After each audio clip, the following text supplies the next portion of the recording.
तो कहती भी वो जिहड़े हाथी दा मैं चूड़े पाने ने वो पता नहीं कित्थे, वो मेहंदी दे बूटे अजे छोटे ने ते मेरा तो मौत दा वक्त आ गया।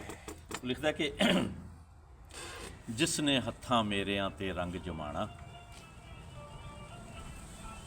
जिसने हत्थां मेरियां ते रंग जमाना, ਉਹ ਮਹਿੰਦੀ ਦਾ ਬੂਟੜਾ ਹੈ ਅਜੇ ਅਯਾਣਾ, ਜਿਸ ਦੇ ਚਿੱਟੇ ਦੰਦ ਦਾ ਮੈਂ ਚੂੜਾ ਪਾਣਾ, ਉਹ ਹਥਣੀ ਵਿੱਚ ਬੇਲਿਆਂ ਵਤੇ ਅਲਬੇਲੀ, ਸਾਹ ਲੈ ਮੋਤੇ ਕਾਲੀਏ ਮੈਂ ਅਜੇ ਨਾ ਵੇਲੀ।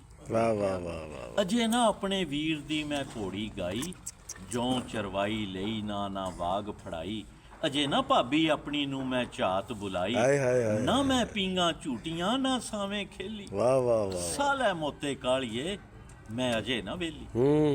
हंजू मेरे राखवें अन वंडियां आहीं, सैकण मेरे दीवियां ताई खनगाहीं, अखां अजे ना मेरियां लगियां ने राहीं, ना मैं अपने हाण दा कोई चुनिया बेली, साह लै मोते कालिए मैं अजे ना वेली। साह लै मोते कालिए।